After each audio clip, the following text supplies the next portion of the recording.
मनोविकार और भौतिक अधिकार, आध्यात्मिक प्रभाव का विज्ञान। कार्डिक सिखाते हैं कि मनोविकार निचले आत्माओं की स्थायी कार्रवाई है जो जीवित प्राणियों पर प्रभाव डालने, उन्हें नियंत्रित करने या बदला लेने के उद्देश्य से होती है।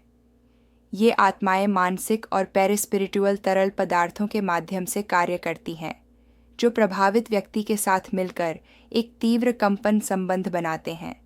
न तो शैतान है और न ही अनंत दंड, केवल मृत मानव हैं जो अभी भी पदार्थ की इच्छाओं और भ्रांतियों में फंसे हैं और उन पर प्रभाव डालते हैं जिनके साथ उनकी समानता है।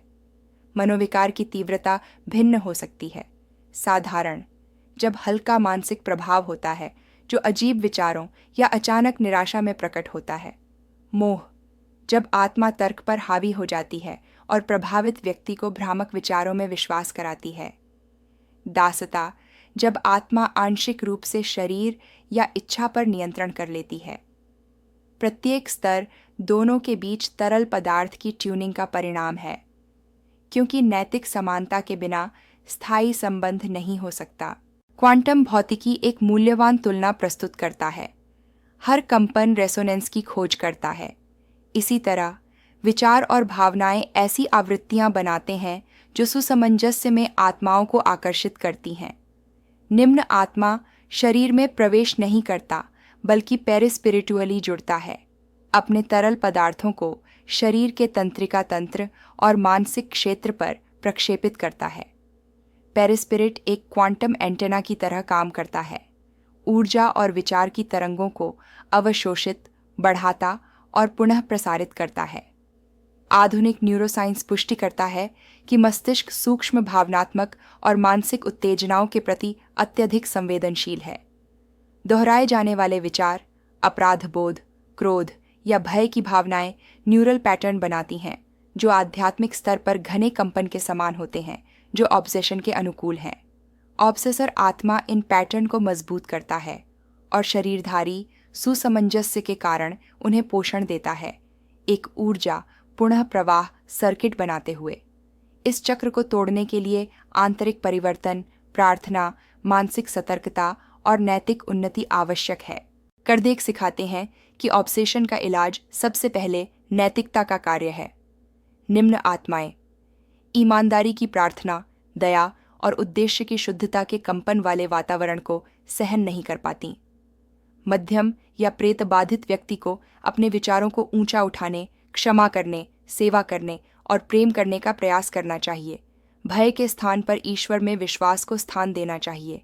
जब वह अनुकूलता समाप्त हो जाती है तो ऑब्सेशन स्वाभाविक रूप से समाप्त हो जाती है।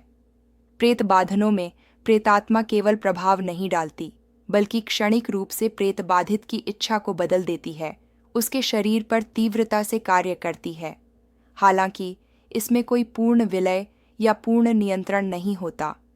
प्रेतात्मा केवल प्रेतात्मा के पेरिस्पिरिट को प्रभावित करती है, अपने केंद्रों का उपयोग उपकरण के रूप में करती है। यह घटना अस्थायी और उलटी जा सकने वाली है और इसकी मुक्ति मध्यम, प्रार्थना और नैतिक चुंबकत्व के संयुक्त प्रयास पर निर्भर है। समकालीन मनोविज्ञान चेतना की विभाजन की अवस्थाओं को मान्यता देता है, जो आंशिक रूप से प्रेतबाधा जैसी होती हैं। फिर भी एस्पिरिटिज्म उससे भी आगे बढ़ता है। यह समझाता है कि इन मामलों में वास्तविक आध्यात्मिक हस्तक्षेप होता है, केवल मनोवैज्ञानिक नहीं। दो आयाम, मानसिक और आध्यात्मिक, साथ साथ रहते हैं और परस्पर क्रिया करते हैं। पूर्ण चिकित्सा का उद्देश्य इसलिए मानव को शरीर, मन और आत्मा के रूप में उपचारित करना चाहिए, जीवन के 3 स्तरों का संतुलन बनाते हुए। चेतना की भौतिकी प्रस्तावित करती है कि हर मन एक सूचना का क्षेत्र है जो अन्य क्षेत्रों के साथ इंटरैक्ट करता है। ऑब्सेशन इस संदर्भ में मानसिक क्षेत्रों के हस्तक्षेप का एक घटना है। आचार और भावनात्मक तालमेल तय करता है कि इंटरैक्शन हार्मोनिक होगा या विनाशकारी। इसलिए विचारों और भावनाओं की शिक्षा ही सच्चा आध्यात्मिक कवच है और आंतरिक सुधार ऊर्जा का सबसे उच्चतम स्वरूप है। आध्यात्मिक पास, प्रार्थना और सुसमाचार का अध्ययन तरल पुनर्संगठन की प्रक्रियाएं हैं। प्रार्थना में मन अपनी आवृत्ति बढ़ाता है और घने तरंगों को खारिज करता है। प्रेम की कंपन, जो ब्रह्मांड की सबसे ऊंची ऊर्जा है, जुनून के बंधनों को घुला देती है और दोनों, जुनूनी और जुनूनी करने वाले, को स्वतंत्र कर देती है। आध्यात्मिकता में उपचार का अर्थ है स्वतंत्रता देना और स्पष्ट करना, और सच्ची मुक्ति भी प्रेम का एक कार्य है। कार्डिक बताते हैं कि हमें आत्माओं से नफरत या डर नहीं रखना चाहिए। वे अनपढ़ भाई हैं जिन्हें प्रकाश और क्षमा की आवश्यकता है। सच्ची आध्यात्मिक जीत उन्हें निकालना नहीं है, बल्कि उन्हें पुनर्जन्म की ओर ले जाना है। दया सर्वोपरि उपाय है, क्योंकि यह सतावने वाले को साथी में बदल देता है और करुणा की शक्ति से नफरत को मिटा देता है। जुनून और कब्जे को समझना नैतिक कंपनियों के विज्ञान को समझना है। कोई भी असहाय शिकार नहीं है। हर प्राणी अपनी मन और हृदय की अनुमति से प्रभाव आकर्षित करता है। जब आत्मा प्रेम करना सीखती है तो वह छाया से मुक्त हो जाती है और प्रकाश फैलाती है। यदि इस विचार ने आपको समझ और शांति दी है तो इसे साझा करें, क्योंकि जुनून और कब्जों को समझना यह पहचानना है कि मन मंदिर है और प्रेम ही आध्यात्मिक मुक्ति की कुंजी है।